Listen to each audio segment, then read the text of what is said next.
Mesdames, Mesdemoiselles, Messieurs, merci de votre fidélité. Merci de choisir de manière systématique cette émission, à la fois pour que vous puissiez sourire, il y en a même qui éclatent de rire, et être informés grâce à nos chroniqueurs. Claude Titina. Bonsoir.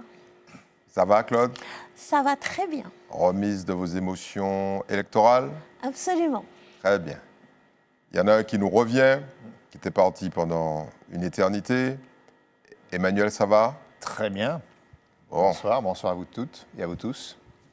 Frédéric, Elie Maracho. ça va? J'ai l'impression d'avoir été avec vous tous les jours ces derniers jours. Faites attention, ça pourrait être mal interprété. Télévisuellement parlant. Télévisuellement parlant, bien évidemment. Notre ami José Anelka qui nous revient, enfin non, qui est là depuis un petit moment, scotché à son siège parce que son regard acéré sur les pratiques de nos hommes et femmes politiques ne saurait nous manquer. Bonsoir Eddy, bonsoir aux téléspectateurs, bonsoir à vous autres. Merci pour le retour des absents.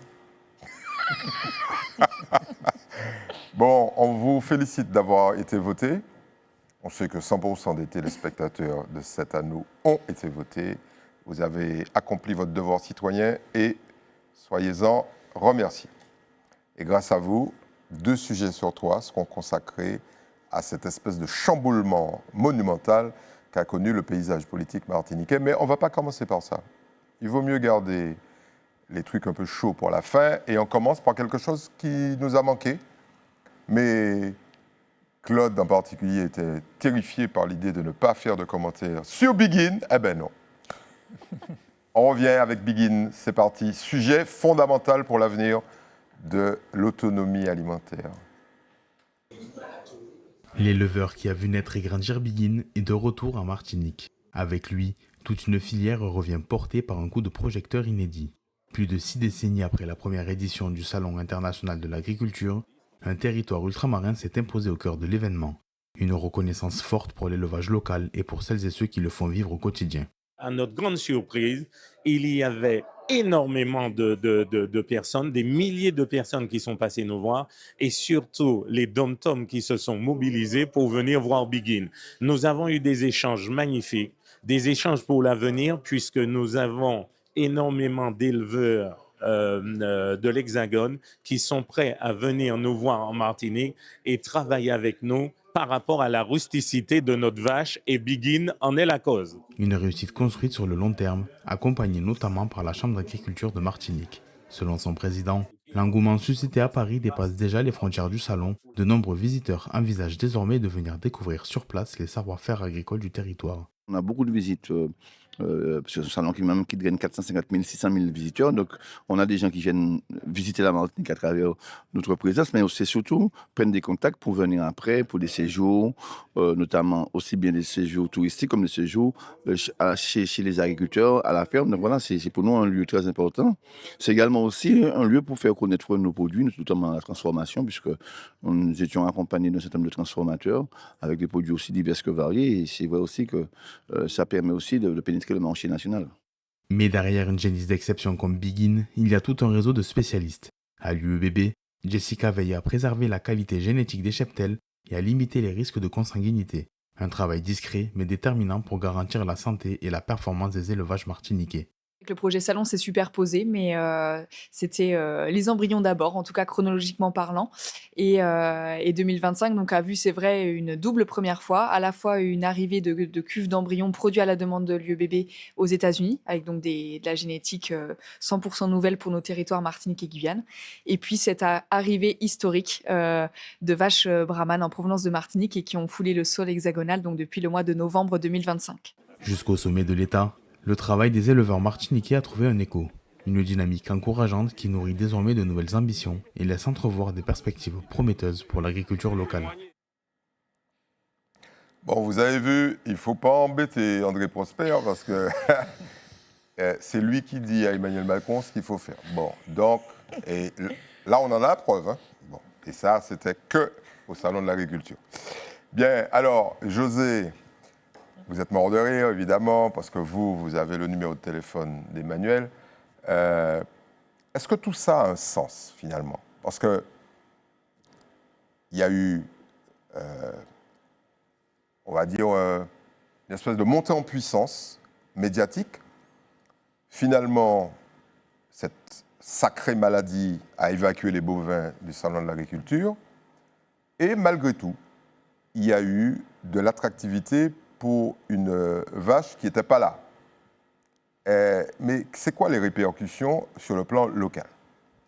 Quelles peuvent être ces répercussions? Vache alors. Vache alors. Il l'a mûrissé, à mon avis. Si nous devrions remercier André Prosper, à défaut d'avoir pu faire visiter Biguine au salon, d'avoir réussi le coup de ramener des touristes en Martinique. Puisque oui, c'est ce qui se transparaît du reportage. dans le reportage, où il s'est lié d'une amitié non dissimulée avec le président de la République, ils ont convenu de faire venir des éleveurs hexagonaux pour pouvoir venir visiter nos élevages en Martinique. Et surtout, c'est une très très très belle chose pour la Martinique, pour une fois que des gens puissent revenir ou venir, ou qu'on puisse faire prospérer une race. Ouais. Avec cette Biguine où on a pris la précaution. Il n'est pas parti tout seul, il est parti avec tous les techniciens généticiens de la vache avec lui, et ils ont déjà, pour un reportage précédent, j'ai vu qu'ils avaient déjà congelé moult embryons pour pouvoir développer dans le futur Biguine. Alors on va passer à toutes sortes, comment dirais-je, on va multiplier en tout cas. On va multiplier Biguine en Martinique et pas qu'en Martinique, oui. Puisqu'il parle des Amériques, il parle de la France, il parle de l'Europe. Et on va certainement les amener en Afrique aussi. Et bravo à André d'avoir pu mettre une telle communication, une telle lisibilité à partir d'une vache, à défaut de le mettre sous des hommes martiniquais. Et après, il va prétendre que dans son discours, il n'y a aucune ironie. Faites attention, vous avez vu à qui il a parlé, et vous l'avez noté dans votre commentaire. Frédéric, il y a des gens un peu mal lunés qui disent cette histoire de Brahman, c'est pour éliminer la vache créole. Vous avez entendu ça. Est-ce que c'est crédible? Alors, est-ce que les théories complotistes Ça y est, c'est reparti pour un tour. sont crédibles? Après José, Frédéric. Je ne suis pas certaine. Ouais. C'est les faits. Là, qu'est-ce qu'on est en train de voir? On est en train de voir notre vache Biguine plébiscitée. Et plébiscitée par, certes, le monde politique, au plus haut niveau, mais par le monde économique. J'ai pu échanger avec André Prosper. Je pense qu'il a le don d'ubiquité ces temps-ci. Il est partout. Vous l'avez vu, hein. C'est incroyable. Et merci André. Il m'a expliqué qu'il a pris date avec des éleveurs français du Sud. Je lui ai dit, mon André, là, tu vas un petit peu loin. Des éleveurs français du Sud, ils restent chez eux. Non, il m'a dit, non. Ils viennent. Ils viennent en Martinique parce que notre vache Biguine, génétiquement modifiée, on le sait, pour pouvoir résister aux sécheresses, en fait, ce qu'on vit ici en Martinique, eux, ils sont en train de le vivre. Puisque avec le changement climatique. Avec le changement climatique, avec le réchauffement, puisqu'aujourd'hui, ce ne sont pas 2-3 mois d'été un petit peu difficiles en juillet-août. Ils ont des périodes de sécheresse accrues pendant 7 à 8 mois. Et aujourd'hui, alors j'ai adoré quand il m'a dit ça, j'ai pris le terme, excusez-moi, des animaux européens. Oui. Les animaux européens souffrent de plus en plus, ça c'est pas drôle, mais de la chaleur. Et que finalement, nos animaux martiniquais sont beaucoup plus résistants. Et donc, il a pris date avec de nombreux éleveurs pour pouvoir observer l'évolution de la vache dans son milieu chez nous, mais pour pouvoir, comme l'a souligné José, exporter à plus haut niveau. Alors, finalement, vous avez évoqué pas l'autonomie alimentaire, vous êtes trop réaliste pour cela, mais la souveraineté, c'est ça, c'est comme ça qu'on dit pour être poli. Il y en a même qui parlent de dépendance alimentaire. On arrive finalement à faire encore mieux. Elle est exempte d'octroi de mer, c'est à pouvoir l'exporter. Tout à fait. Donc ce serait formidable, puisqu'on nous reproche tous les jours de ne pas pouvoir exporter et d'importer. Donc Ouais. peut-être que cette vache serait un vecteur d'exportation. Alors, allons rappeler, pour ceux qui doutent, qu'en plein mois de mars, en Californie et dans le centre des États-Unis, il a fait 45 degrés. Voilà, avec une vague de chaleur considérable. Emmanuel, alors André Prosper, c'est bien évidemment quelqu'un qui est un peu emblématique, notamment lors de cette opération de communication, au profit de la Martinique, parce que le mot Martinique n'a jamais autant été prononcé. Mais c'est aussi quelqu'un qui est très sévère sur les élus. Et dans plusieurs reportages, il dit qu'il n'a reçu aucun soutien des élus et il cible en particulier, mais bon, Serge Attimi dans l'Arvarmar, c'est tous les jours qu'il est ciblé, il cible en particulier la CTM en disant « nous n'avons pas reçu d'aide de la CTM sur cette opération qui est emblématique ». Alors, quand on gratte un peu, on s'aperçoit effectivement, bon, ils ont été reçus par Serge Attimi, ça c'est clair, on ne peut pas dire le contraire, mais on a été particulièrement vigilant sur la présence ou non de stands, notamment de la Chambre d'agriculture. Et là encore, on s'est aperçu que cette année encore, la Chambre d'agriculture n'était pas présente. Et quand on interroge les gens de la Chambre d'agriculture, ils disent, ben, écoutez, comme on n'a pas été payé par la CTM, on ne peut pas payer les organisateurs du salon qui ne veulent pas nous accueillir gratuitement, et c'est normal. Bon, ce petit parfum-là, cette petite musique qu'on entend de manière régulière, est-ce qu'elle a du sens? Ou vous dites, bon, on n'est pas obligé de passer par les élus et l'argent public de manière systématique? Non, mais si vous voulez, comment dire les choses sobrement Et politiquement correct. Et politiquement correct. Il y a ceux qui font de la politique avec des mots, et là, il y a ceux qui font de la politique avec des actes. André Prosper a fait de la politique avec des actes. En effet, quand on parle d'autonomie alimentaire, on aurait souhaité que derrière, au-delà des mots, toutes les énergies se mettent en alignement pour pouvoir repérer les filières qui sont naissantes et qui ont des perspectives. Et là, on en a une qui est une filière d'excellence. Eh bien, André Prosper n'a pas attendu d'avoir ce soutien-là et il a agi avec ses équipes autour de lui parce qu'il n'est pas seul. C'est l'embryon d'une filière forte qui se met autour de la Brahmane. Parce que je rappelle qu'une bonne filière, c'est bien évidemment des producteurs, mais c'est aussi des ingénieurs, c'est aussi des commerciaux, c'est aussi des négociateurs de contrats. C'est ça. Oui, on a vu notamment une ingénieure qui parle du renouvellement. Exactement. Pour éviter évidemment les cas de... Ouais. Et c'est ça qui doit être mis en musique pour pouvoir performer. Et là, on a l'exemple type d'un soft power réussi, parce qu'il a été au-delà de son mandat qui est de servir les intérêts de sa filière. Il a servi la Martinique et le territoire de la Martinique par une communication formidable. Il y a un principe en communication, Eddy, vous qui êtes dans la pratique de ces métiers, et là, en l'occurrence, c'est un bon exemple, c'est l'absence a parfois plus d'impact que la présence. Et il a su jouer d'un box vide pour pouvoir focaliser tous les regards, tous les intérêts.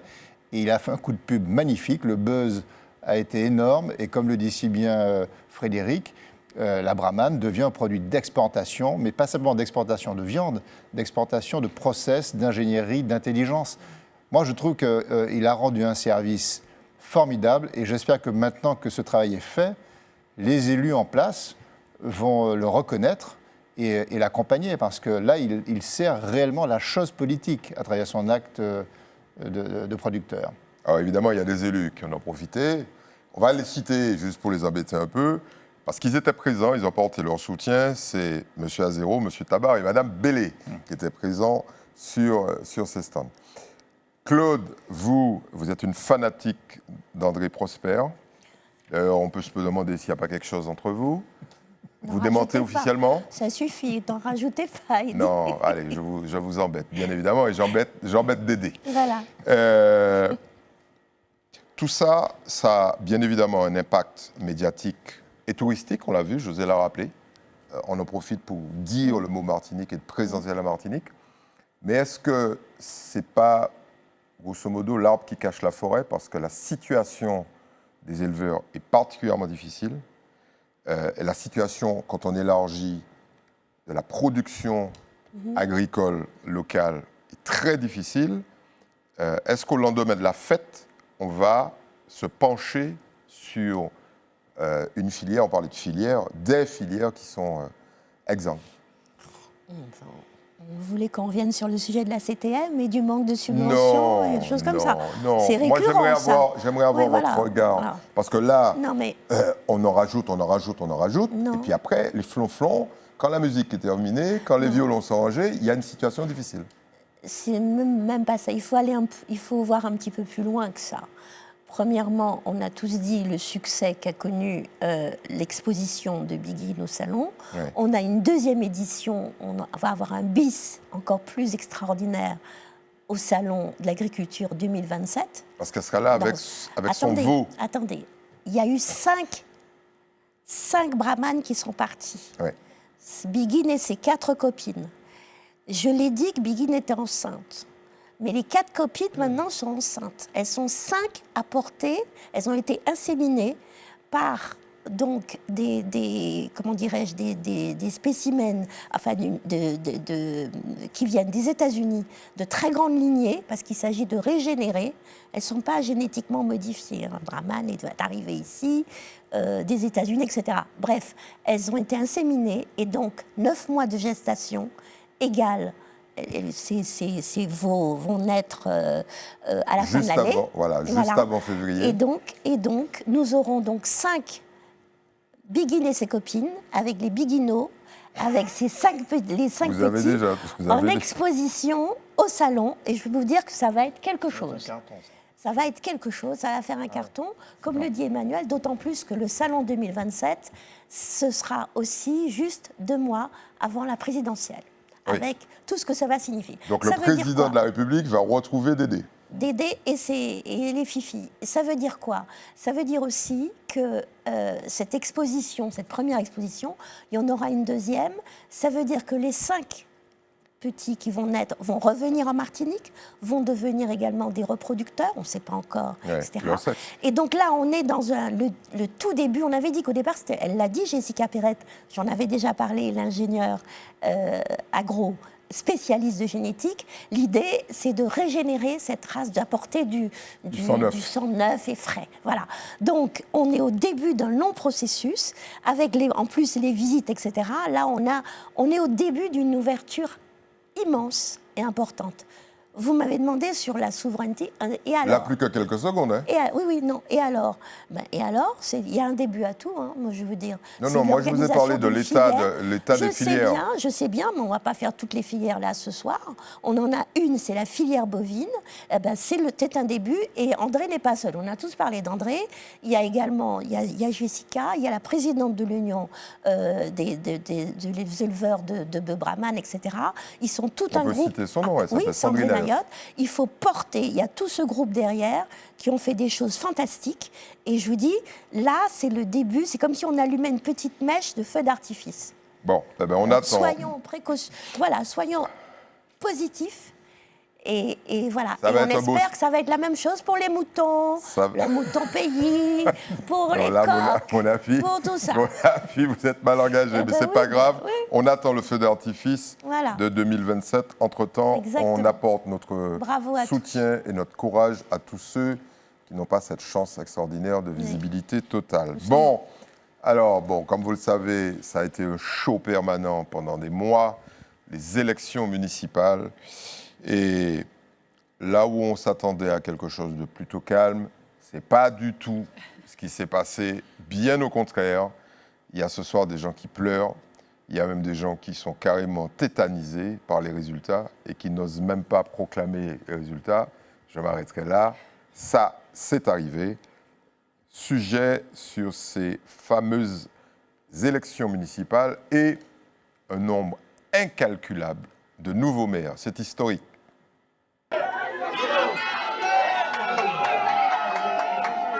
Hussein de Liès, l'ex-patron de la Yole Robertine Félix Mérine, est élu maire pour la première fois. Parmi les chantiers prioritaires, l'amélioration du quotidien des habitants et des solutions pour limiter les nuisances des algues sargasses. Déjà faire corps avec le gypse sargasse qui est en place aujourd'hui, qui fonctionne. Et aujourd'hui, bon, le sargasse, c'est le monde entier. Aujourd'hui, enfin, toute la Caraïbe qui est impactée, c'est quelque chose c'est compliqué, ça va être très compliqué, mais quand même on a des pistes pour faire les sargasses rester vraiment plus au large, pour qu'on puisse les ramasser vraiment au large. Félix Mérine, c'est l'un des 10 nouveaux maires élus lors du second tour de ces élections. Daniel Chaumet à Schellcher, Ludmila Lara de Stache à Saint-Pierre, Nathalie Gratte au Trois-Îlets, Guylaine Joseph Angélique au Prêcheur, Andrea Mosol au Morne-Rouge, Cynthia Hierro au Marigot, Gérard Monstin au Carbet, Thierry Joachim à la Joupa-Bouillon et Servius Charles Donatien à Bellefontaine accèdent au titre pour la première fois. Pour les habitants du Carbet, cette élection est porteuse d'espoir. Ils souhaitent des actions fortes à destination des jeunes. Pour les jeunes, l'emploi, la sécurité, et pour les personnes âgées, un accompagnement précis.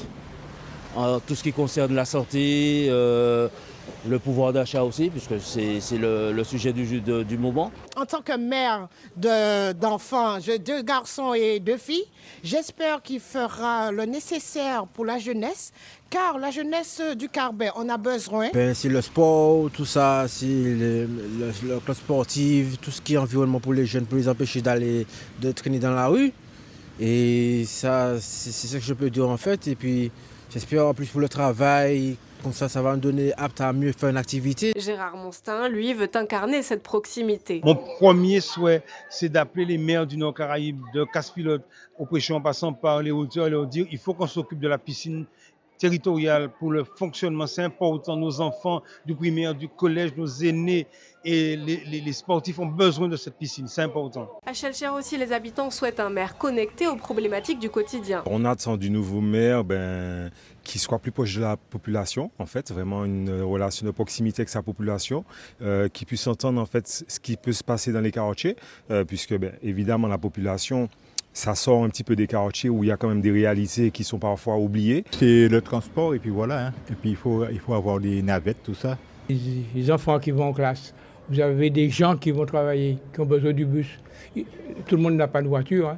Daniel Chaumet, quant à lui, souhaite incarner l'unité suite à ce scrutin. C'est l'un des chantiers principaux de notre programme, rétablir une gouvernance apaisée, qui rétablisse le lien entre les citoyens et ceux et celles qui les dirigent. Au premier tour, ce remodelage politique avait commencé avec Lionel Grandin, élu à la mairie du François, et avec Henri Romana, élu à Font-Saint-Denis. En tout, 12 nouveaux maires ont été élus lors de cette élection municipale de 2026. Prochaine étape, l'élection des présidents de chaque EPCI. Alors, si on se contente de lister les nouveaux maires, il y en a 14. 14, ça fait près de 40% de changement.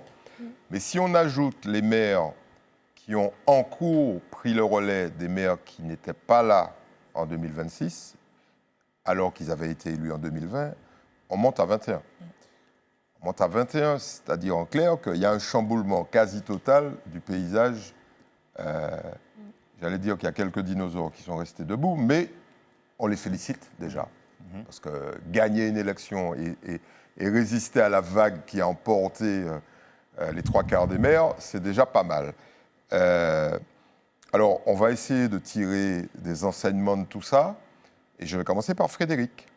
Bien sûr. Frédéric, alors, pêle-mêle, renouvellement générationnel, montée de la radicalisation, dégagisme. On a entendu toutes sortes de commentaires. Vous gardez quoi comme mot-clé?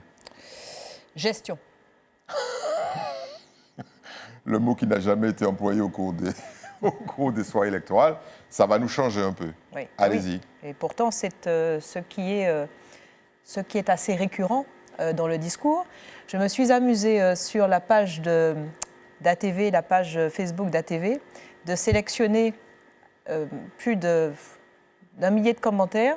C'est assez facile avec l'IA pour regarder ce qui ressort des commentaires. Puisque, du coup, je ne dis pas que seules les personnes sur les réseaux sociaux ont droit de citer, mais il y a eu beaucoup de réactions au municipal, notamment sur vos émissions. Et ce qui ressort, c'est notamment pas que c'est la seule source, on l'entend aussi, mais la gestion. Le sujet, c'est... Et en quel sens? La gestion des transports, la gestion de l'eau. En fait, ce qui semble ressortir, c'est que, et puis au niveau de la population également, hein, c'est qu'on cherche un maire ou une mairesse, et de plus en plus une mairesse, semble-t-il, gestionnaire, qui puisse être là pour pouvoir résoudre les sujets de la vie courante. Ça veut dire résoudre que ceux les qui se sujets sont du fait quotidien. balayer étaient de mauvais gestionnaires? Je dirais qu'on ressent aujourd'hui, et on le ressent également dans l'Hexagone, mais aujourd'hui on commence à vraiment le ressentir chez nous, qu'il y a une sorte de passage de la politique d'idéologie, la politique de parti, qui a été d'ailleurs globale, hein, que ce soit de gauche, de droite. On n'a pas vraiment, plutôt eu de gauche en Martinique, hein, pas beaucoup de droite. En fait, de droite jusqu'à une certaine époque et ensuite de gauche. Jusqu'à une certaine époque et ensuite de gauche. Vous avez raison de le souligner. A de plus en plus un glissement vers, qu'il soit de droite ou qu'il soit de gauche, et on l'a très clairement vu hein, sur des élections, je ne sais même pas si on peut dire élections, il faut dire plébiscite, d'Aurélie Nella ou d'autres, où on a dit, mais en fait, ce sont des personnes qui savent gérer.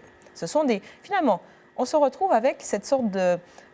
non pas d'idéologie ou de politique ou de parti, peu importe finalement, c'est qu'on a face à nous des gestionnaires, c'est-à-dire des personnes qui nous ont prouvé qu'elles ont su faire, qui amènent la commune, parce que c'est une élection de proximité, on l'a très bien vu pendant les élections municipales, les taux extraordinaires des petites à moyennes communes et les taux dans les plus grandes agglomérations plus relatifs, les taux d'élection, les taux de participation. Mais il est très clair, notamment dans les petites communes, puisque les municipales sont des élections dites de terrain, eh bien, il est très clair que le contribuable, l'électeur, recherche une gestion au plus près de son quotidien et qu'à terme, il va sans doute sanctionner ceux qui ne vont pas nécessairement ou celles qui ne vont pas nécessairement procéder au changement au quotidien qu'ils attendent. Donc, exit les idées, bienvenue aux gestionnaires pragmatiques qui savent... il me semble. Qui savent gérer l'argent public. Emmanuel, ça fait beaucoup de maires battus, donc ça fait beaucoup de conseillers municipaux battus, ça fait beaucoup de nouveaux conseillers municipaux, et tout ça aura un impact considérable sur la vie politique, à la fois dans les communautés d'agglomération, dans les différents syndicats multiples et divers qui existent, et puis l'élection, alors sénatoriale bien évidemment, mais on n'est pas concerné par les sénatoriales, pas tout de suite en tout cas, pas tout de suite, mais bien évidemment la mère des batailles, c'est-à-dire la CTM. Tout ça en moins de 2 ans. Oui, alors c'est vrai que pour prolonger, pour répondre à votre question et prolonger le propos de Frédéric, c'est vrai que le sentiment que l'on a, c'est qu'effectivement le besoin de compétences s'est exprimé dans cette élection. Il y avait 2 besoins qu'on avait déjà identifiés d'ailleurs autour de ce plateau. C'était le besoin de compétences et le besoin de probité. C'est ça les 2 ressorts qui ont, je pense, drivé les électeurs et qui ont apporté leur réponse avec leur conviction. Et puis il y avait peut-être aussi un 3e niveau qui est ce que j'appellerais l'autonomie politique. Parce que c'est vrai qu'on a le sentiment que le personnel municipal était un peu inféodé à la CTM.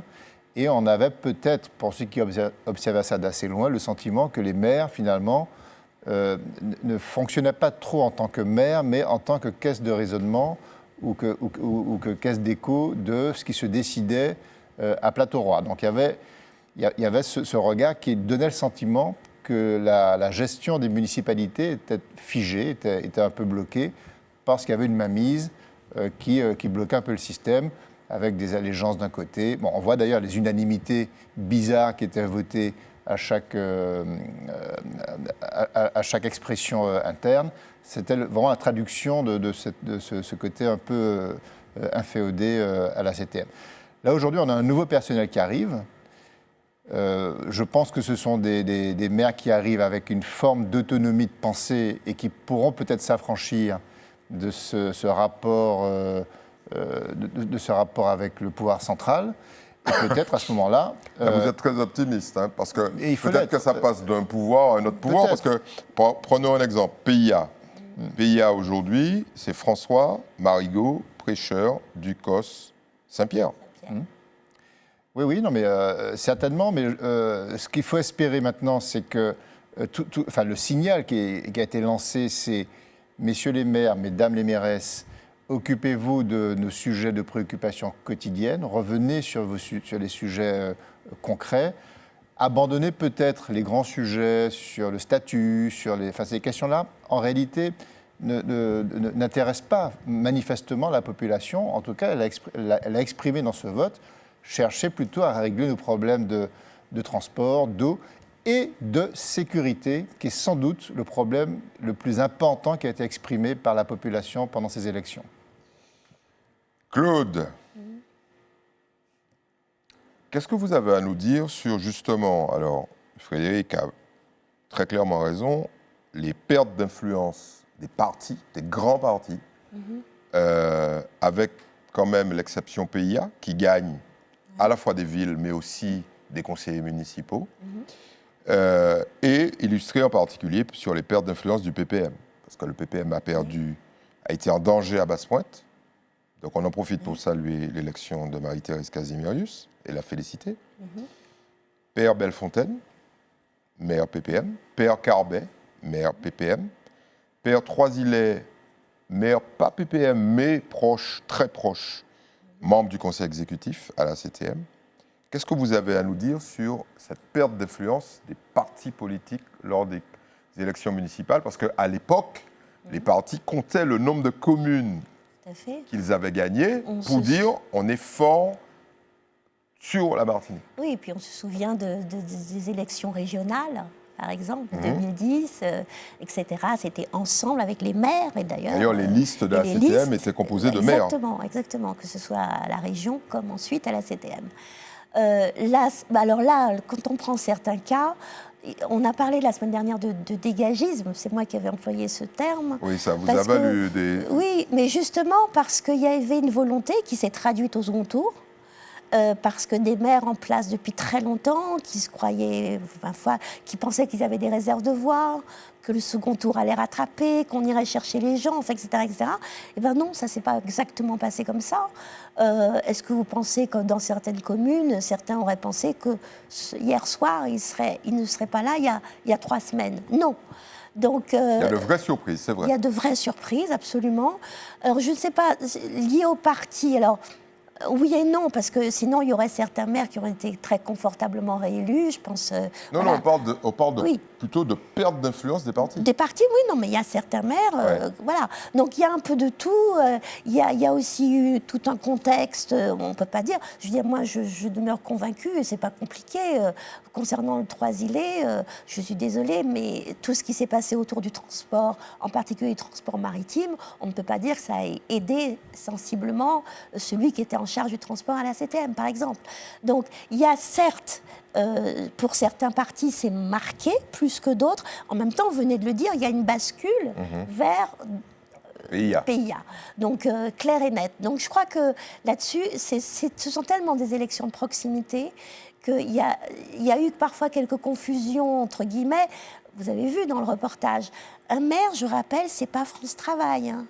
Mais bon, le maire va trouver des emplois. Bon, ils font ce qu'ils peuvent. Quand on voit les budgets de fonctionnement déjà, c'est limité et certaines communes sont sous quorum. Mais bon, il y a eu ce désir de changement, 37 ans, 30 ans, 20 ans, 25 ans, c'est bon. Il y a un moment où les mandats, voilà. Donc, c'est surtout cette idée de changement qui a prévalu. Et permettez-moi, je ne l'ai pas fait, mais je tiens à le faire. Je l'ai fait dimanche dernier, il n'y a pas de raison de féliciter tous ceux qui ont été élus au second tour, d'une part, et donc, quel qu'il soit, je le redis, bon, j'ai mon cœur pour certains, je peux le dire, si vous permettez, quelques-uns quand même, que ce soit... 2 secondes. Félix Mérine, que ce soit le Carbet, que ce soit d'autres communes, j'ai mon petit cœur aussi. Et puis, je tiens à faire un bisou, j'ai promis aux Samaritains, parce que hier, j'étais à Sainte-Marie, invitée par le maire Bruno Azero à son conseil municipal d'investiture. Je les embrasse tous, c'était formidable. Voilà. Bon, très bien. Et puis, David Zobda qui a été élu maire à l'unanimité, ce qui est rare. Ça veut dire que des personnes de l'opposition, sauf une qui était absente, mais tous ceux présents l'ont élu maire à l'unanimité. Il faut le souligner. Il n'y avait pas de candidat en face. Voilà.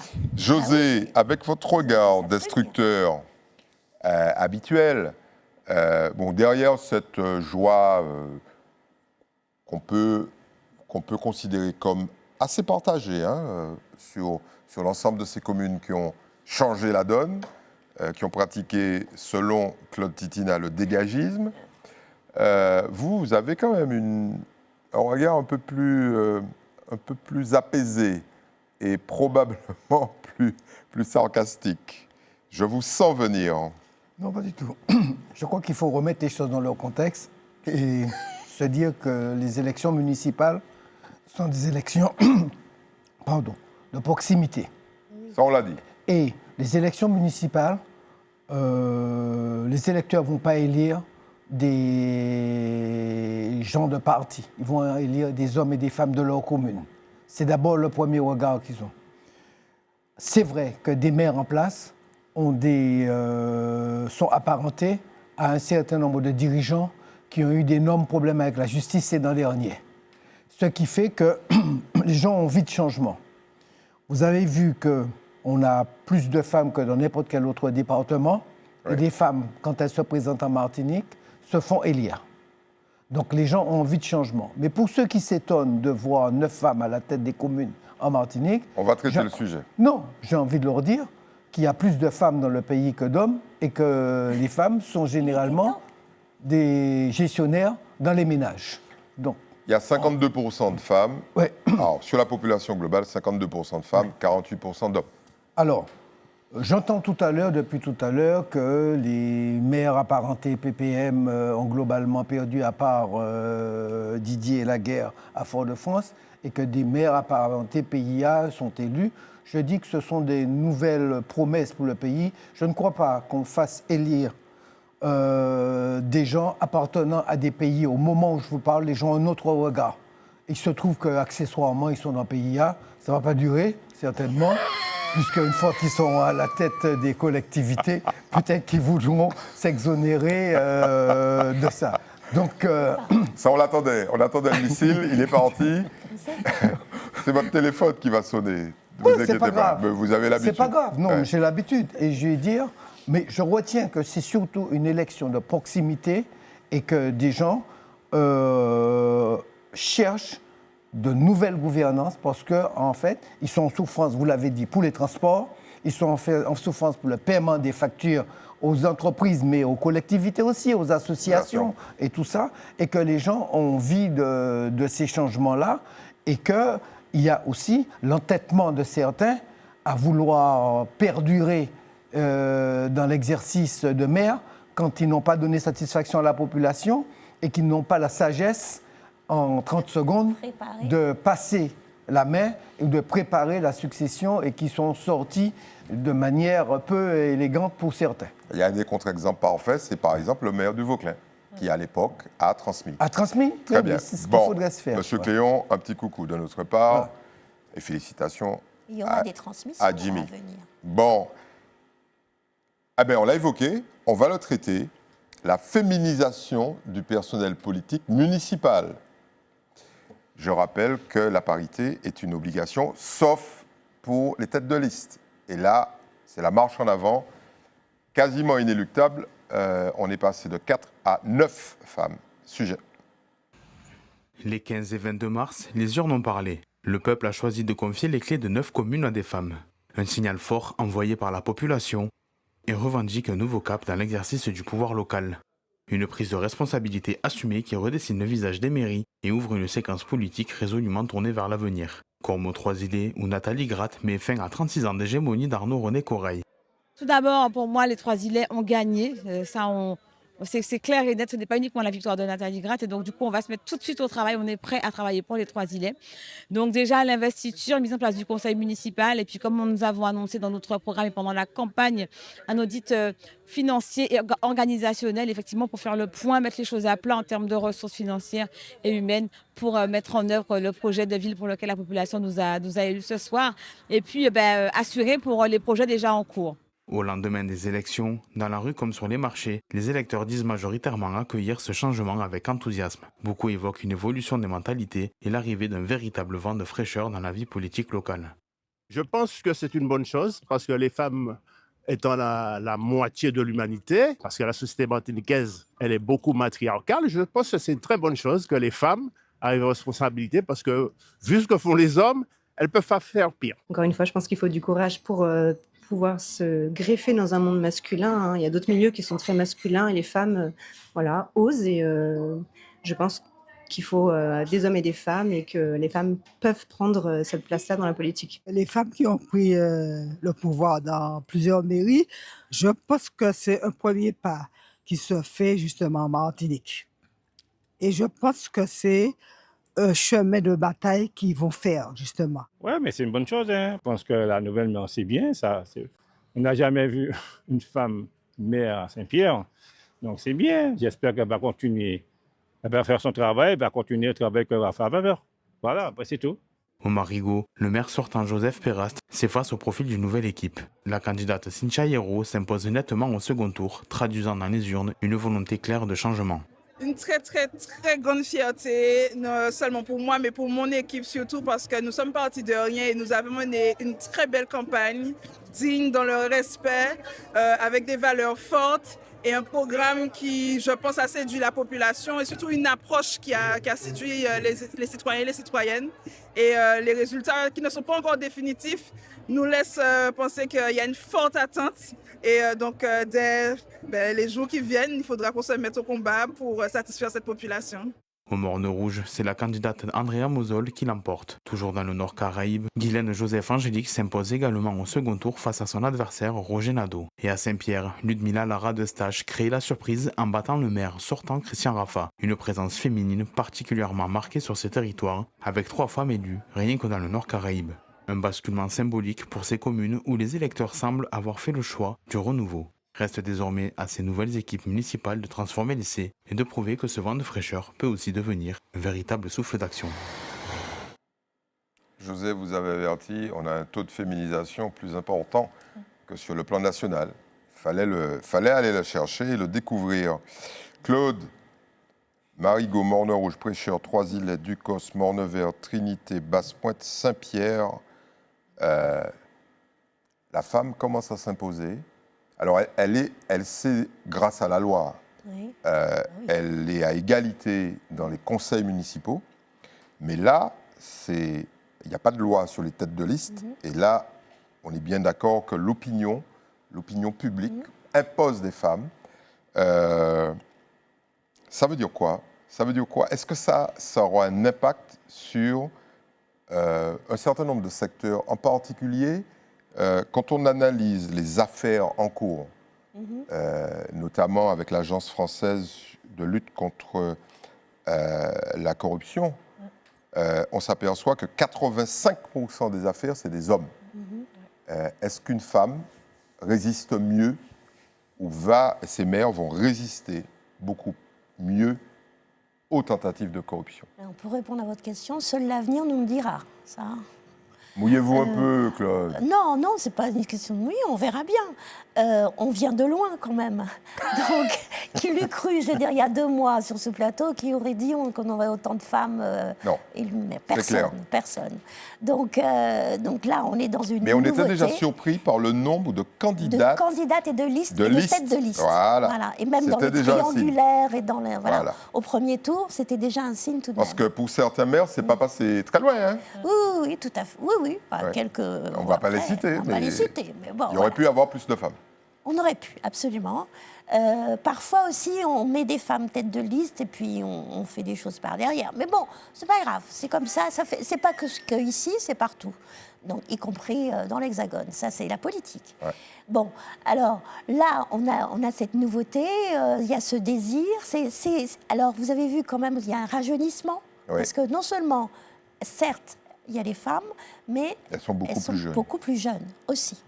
Donc ça veut dire que ça va s'ancrer si elles travaillent bien, et on le souhaite, ça va s'ancrer dans le paysage politique martiniquais. On a parlé d'échéances à venir. Là, on est déjà passé aux élections communautaires. Oui. Dans 15 jours, 3 semaines, voilà, juste après Pâques. Ensuite, on va sauter directement aux législatives, pour ce qui est local, présidentielle soit, mais législative. Et puis, après, on a à nouveau sénatorial. Donc, ce sont là législatives des députés. Est-ce qu'on va avoir cette féminisation qui va se concrétiser également au niveau des législatives? Et puis après, sénatorial, c'est encore autre chose, scrutin de liste. Alors, elles doivent là faire toutes leurs preuves. Je veux dire, là, on a toutes ces nouveautés, ces promesses de campagne. Je rappelle quand même qu'on a eu beaucoup de programmes, mais ça fait partie du jeu politique de je décale le programme de l'autre. Donc, on a des programmes décalés qui sont arrivés. Maintenant, il faut les mettre en œuvre. Et puis, beaucoup, de manière précautionneuse, on parlait d'audit. Faire un audit, mettre à plat, et on va voir ce que ça va donner. Donc là, il y a tout à prouver, et je pense que les électeurs aussi seront beaucoup plus attentifs en raison d'une demande de transparence et de l'importance des réseaux sociaux. Ne pas oublier cela également, chez ces jeunes et chez ces électeurs beaucoup plus jeunes. Très bien. José, il est mort de rire parce que tout ça, bien évidemment, tout ça, il a connu tout ça. Il a connu tout ça, et notamment les lendemains d'élection à la tête de RCI. Ça veut dire quoi? Est-ce que c'est un message que le peuple envoie aux hommes politiques qui, je le rappelle, constituent la très grande majorité de la classe politique martiniquaise aujourd'hui, en tout cas les têtes de liste et les principaux dirigeants? Est-ce que c'est une menace au paternalisme, au patriarcat et au machisme classique de la société martiniquaise? Alors, il n'est pas étonnant qu'il y ait eu plus d'affaires de corruption chez les hommes, puisqu'ils étaient légion au pouvoir. Donc, forcément. Claude a prononcé un mot tout à l'heure qui m'a choqué. Dans l'imaginaire des gens, elles auront à faire leurs preuves, mais pas plus qu'un homme. Elles sont généralement meilleures que les hommes quand elles sont au pouvoir. Il ne faut pas se faire d'illusions. Il n'y a pas à faire de preuves. Elles sont là. On va certainement trouver parmi les femmes au pouvoir des femmes honnêtes et des femmes moins honnêtes. Moi, j'ai connu des femmes au pouvoir qui ont eu des noms démêlés dans des départements pas si loin que ça. Voisins de la Martinique. Voilà. Donc, en fait... la star des prétoires. Quand on est au pouvoir, peut-être qu'il y a des tentations qui sont fortes et tout ça. Mais, je veux dire, il me semble voir une plus grande rigueur dans la gestion des affaires. Et on est dans un pays où vous avez énormément de femmes seules, des femmes qui dirigent, qui sont chefs de famille et qui élèvent leurs enfants. 60% de foyers monoparentaux. Alors, quand on dit monoparental, c'est souvent monoparental femme. Hein? Femme. Il y a quelques hommes qui... Non. Et de ce point de vue, ce sont des combattantes. Ce sont des warriors qui ont l'habitude de prendre des coups, d'être au pouvoir. Donc, je n'ai pas de doute sur la réussite de ces femmes. On voit bien, pour la seule Martinique, quand Aurélie Nella a pris la mairie de Ducos, elle a été plébiscitée à la deuxième élection, et parce que les gens sont contents et satisfaits du travail. Qui s'est souvenu qu'elle avait été élue? À quel pays vous dites? Elle est maire de Ducos. On ne retient d'elle que la mairesse de Ducos. Ce que j'observe, c'est qu'on a toutes ces femmes qui se sont présentées, qui ont été élues, mais il y a un rajeunissement aussi. Oui, il y a un rajeunissement. Et oui, elle a dit, et c'est bien souligné, ce qui donne une espèce de vigueur, de force à la chose politique qui va gouverner la Martinique. Et gageons qu'on trouvera puisqu'en fait, on sait que les maires font la région derrière, gageons que nous trouverons une région plus propre dans l'avenir. Ce soir, c'est Scud. Emmanuel, vous n'êtes pas sans savoir que la communication que ces femmes ont menée dans les campagnes a été redoutable. Et surtout, quand elles commencent à comparer ce que les hommes ont fait par rapport à ce qu'elles feraient. Est-ce qu'il y a une façon de faire de la politique spécifiquement féminine? Alors, la question, c'est que, Claude l'a un peu exprimé, il y a eu un désir de changement. Oui. Alors, on change avec ce qu'il y a de plus différent de ce qui préexistait. Et les femmes se sont imposées comme, naturellement, une solution de changement. Donc ça, c'est le premier facteur. Et le deuxième facteur, c'est que les femmes, on l'a aussi dit, elles ont peut-être plus que les hommes le sens du réel. Elles gèrent leur foyer, elles sont à la commande sans prétention, mais au quotidien et de manière opiniâtre, et ça, on leur reconnaît ça. Et comme la population a besoin de compétences, elle trouve aujourd'hui dans la femme la réponse. Pour autant, la compétence n'a pas de genre. Ça, faut quand même le rappeler. Mais la feuille des services publics, elle a quand même une histoire masculine. C'est ça la vérité. Et donc, c'est ça qui fait qu'il y a sans doute cet appétit vis-à-vis des candidates féminines. Voilà, donc on peut espérer... Et puis, il faut quand même rappeler que la très grande majorité des fonctionnaires publics, bon, c'est un peu un pléonasme, mais il faut le rappeler, parce qu'il y a des fonctionnaires dans le privé, entre guillemets, ce sont des femmes. Oui. Ce sont des métiers qui sont extrêmement féminisés. Oui. Donc elles ont déjà l'expérience de la gestion au quotidien. En plus, absolument. Il y a donc de côté, elles maîtrisent les sujets pratico-pratiques sans jamais en tirer la gloire, parce que c'est ça, c'est l'ego masculin qui quand même domine un petit peu notre réalité. Et effectivement, la parité, c'est une chose, mais le combat pour être tête de liste, il y a quand même là un petit plafond de verre, même si il y a eu quand même une vraie poussée. Quand même, avant d'atteindre la parité pour désigner les têtes de liste, il y a encore du chemin à faire. Merci Emmanuel. Frédéric, là on vous attend sur ce sujet-là, parce que bon, bien évidemment... Vous m'attendez?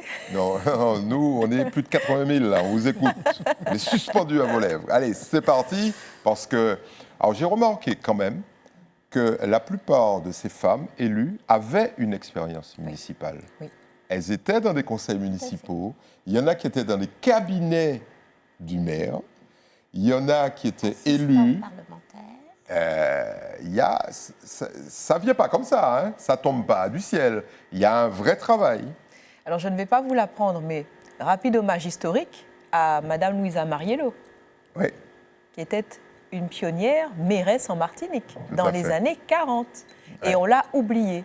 Donc je pense que là, il faut convoquer sa mémoire quand on a une telle élection. Bon. Et lui rendre hommage. Et lui rendre hommage.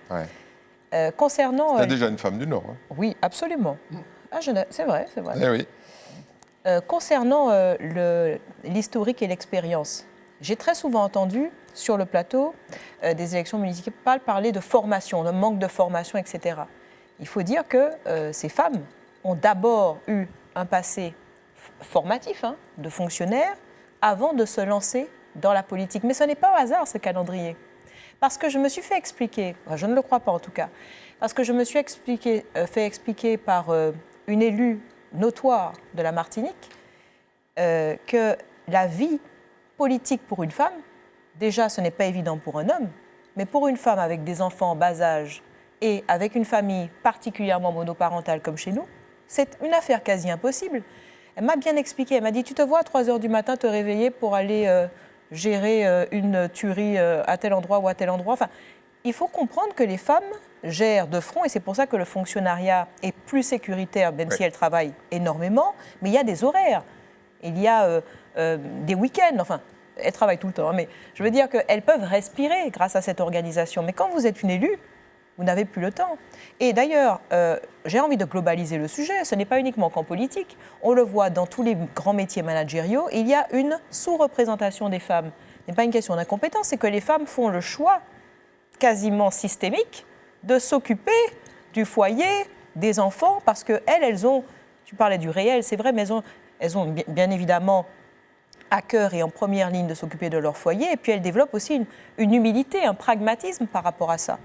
Et ensuite, quand elles peuvent, vous voyez bien en termes de chronologie, quand elles sortent de cette période que les enfants grandissent, les enfants s'émancipent, grâce à elles d'ailleurs. Le monsieur a très bien souligné dans le reportage la structure matriarcale qui existe particulièrement chez nous. Et bien là, elles peuvent enfin commencer à travailler. Enfin, elles travaillaient déjà, mais commencer à travailler À travailler davantage encore. Davantage encore, et de autres. pouvoir, ce que je veux dire, dans le cadre de la vie d'élu. Très bien, Frédéric. Merci de cet éclairage. Bon, on arrive à la fin de l'émission. Là, on était 80 000, là, on passe à 100 000 tout d'un coup, puisqu'il y a les plus et les moins. Et on commence par Emmanuel. Alors, dans la série, nous avons des pépites. et que beaucoup de ces pépites, le hasard fait qu'elles sont concentrées dans ma très belle commune du Diamant. D'où le nom de la commune. Voilà, je veux parler aujourd'hui de Stéphane Tell, qui est un pizzaiolo que certains d'entre vous connaissent. On peut tester donc, ses talents. Et j'en parle parce que donc, il tient sa pizzeria en face du marché du Diamant, mais surtout, il s'apprête à partir à Paris le 1er et le 2 avril pour disputer le championnat de France de la pizza. Et ensuite, il enchaîne à Parme pour disputer le championnat du monde. Et donc... il a déjà un titre. Il a déjà un titre, puisqu'il a le titre de champion de France... Non, champion du monde, pardon, de la pizza dessert, qui est la fameuse planteur que vous connaissez aussi, qui est délicieuse. Donc, il a inventé cette pizza. Et donc, voilà, donc, je voulais vraiment lui donner une petite force, parce que là, il va au-devant de grands défis qui seront importants pour la Martinique, parce que là encore, c'est du soft power, donc c'est bien qu'il fasse ce travail et qu'on le soutienne. Et on attend qu'il revienne vers le 17 avril avec 2 titres, champion de France et champion du monde de la pizza. Donc si vous voulez goûter les meilleures pizzas du monde, vous allez au Diamant. Alors on va parce que j'ai eu des interrogations multiples là-dessus. Les gens me disent, ouais, Marajo, soft power. Alors... Bon, désolé, mais en clair, plus on va entendre le mot Martinique à l'extérieur, quelles que soient les formes, plus les gens vont chercher à venir chez nous et plus ils vont dépenser de l'argent chez nous. Voilà, et plus on sera reconnu. C'est rapide, c'est pas tout à fait ça, mais c'est ça l'idée. Voilà, parce que nous, on n'a pas de missiles et on n'a pas de porte-avions pour gagner de l'argent. Voilà. Claude.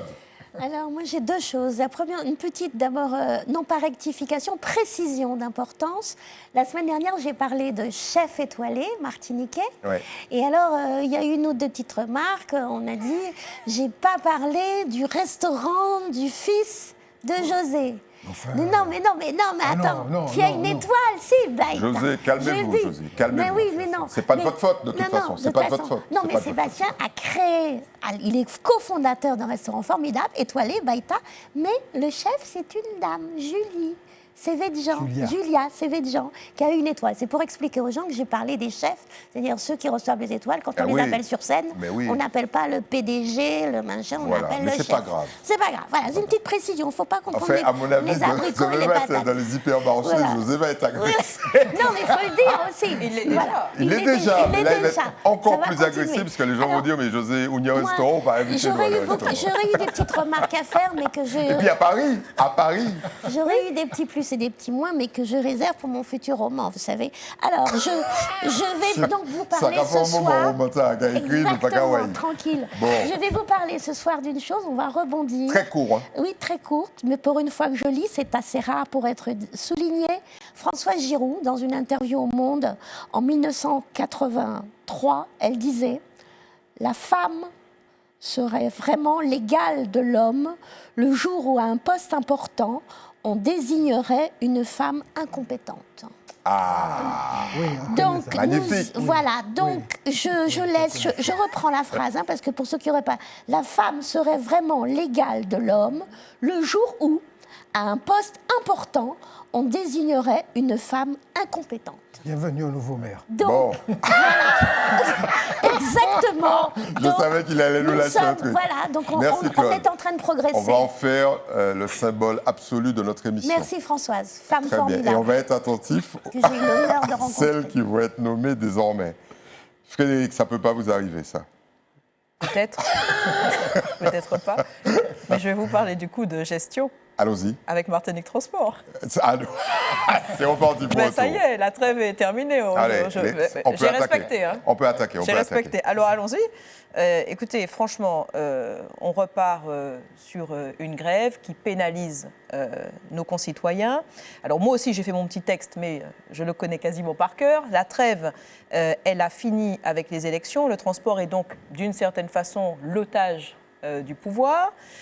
On bloque le centre du Lamentin, on paralyse l'artère vitale Fort-de-France-Schellcher. Et pour finir, c'est une impasse salariale qui est aujourd'hui en cause, avec 80% du réseau à l'arrêt et qui prouve l'échec total des négociations annuelles obligatoires.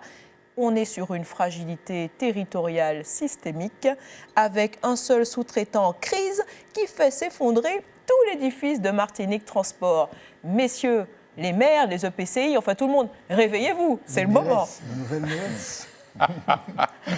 Bon, c'est clair qu'on est parti de NAO sur une petite boîte et puis tout le système est bloqué. Mais bon, il faudra réfléchir à la vraie stratégie à adopter parce que ça ne se passe pas dans le Nord comme ça, parce que dans le Nord, c'est une coopérative. José. Oui, Eddy. J'avais quelques sujets de mécontentement, mais je vais en choisir un puisque vous n'avez pas le temps. Non, on n'a pas trop je le temps. vous ai préparé un petit texte. Les élections sont terminées et recommenceront en 2027 et en 2028. Encore que rien n'est comparable en termes d'élections aux élections municipales, n'est-ce pas? J'ai évoqué lors de mon précédent passage des méthodes de notre temps pour créer de l'intimidation dans les communes telles que les sacrifices, les quimbois. Cela fait partie du folklore de chez nous, nous le savons. Mais il n'est pas acceptable que des élus en place menacent les employés de mairie pour influencer le choix de leur vote. Aucune menace ne saurait empiéter sur la liberté de pensée individuelle et le libre arbitre de chacun. Cela même quand les employés en question sont les cousins de la marraine de la tante de l'édilité en place. Ils se reconnaîtront. Je vous avais dit que ce serait mortel. Bon, en fait, Claude, désolé. Non, désolé. Là, on ne peut plus. Surtout qu'il faut que j'en place au moins une. Alors, vous m'avez appelé, très nombreux, pour me dire, mais qui ça qu'a fait au SMTVD? Donc, j'ai enquêté, je vous avais dit qu'il y avait un truc sur le Lixivia, et j'ai trouvé. Alors, voilà ce qui s'est passé.